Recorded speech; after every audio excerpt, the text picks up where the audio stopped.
Hello friends, Assalamu alaikum. This is me, Isma Jahan Bijoy.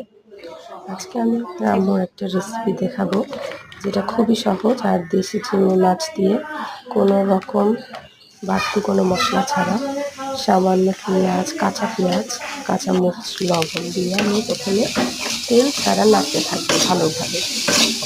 আজকে আমার গলার অবস্থা খুবই খারাপ, যার কারণে ভয়েস দিতে একটু কষ্ট হচ্ছে।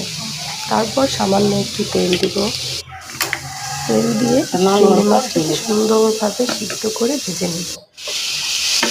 এই রেসিপিটায় খুবই সামান্য পরিমাণ তেল লাগে, আর তার মধ্যে আমি হালকা করে দিয়ে দিব হলুদের গুঁড়ো দিয়ে সুন্দরভাবে নেড়ে ছেড়ে একদম ভাজা ভাজা করে নেব। আর এটা মানে তেমন কিছুই লাগে না। এই রেসিপি শুধুমাত্র পেঁয়াজের স্বাদ আর কাঁচামরিচে আর অরিজিনাল দেশি যে চিংড়ি মাছ থাকে নদীর, সেটার ফ্লেভারটা আপনি পাবেন। এখানে কোনো বাড়তি ঝাল ঝামেলা নেই। তার মধ্যে বেছে রাখা যে চিংড়ি মাছ থাকে, সেই চিংড়ি মাছটাকে ব্লেন্ডারে পিষে সেটাকে পেস্ট করে সেই মশলাটাকে এটার মধ্যে দিব। দিয়ে সুন্দরভাবে নাড়াচাড়া করে যখন মাখো মাখো হবে, এই মশলাই সেটাকে আমরা এটা সারার সাথে সাথে এটাকে ভাজতে থাকবো। ভিডিও এটা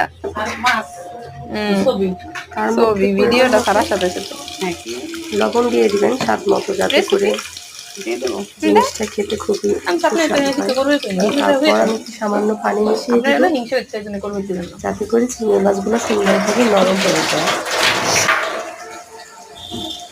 খেয়াল রাখবেন চিংড়ি মাছগুলো যেন খুব বেশি না হয়, আর এর ভিতরে কোনো বাড়তি শুকনো মরিচ যাবে না, কিচ্ছু যাবে না। এটা শুধু পেঁয়াজ, কাঁচামরিচ আর লবণ আর সামান্য পরিমাণে একটু তেল। একটু দিলে আপনার রেসিপিটা খুবই সুস্বাদু।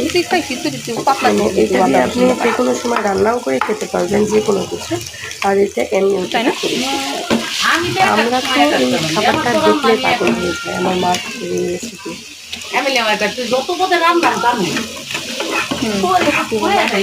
এটা সামান্য মানে কী যে স্বাদ, আসলে এইভাবে বুঝে বলা অসম্ভব।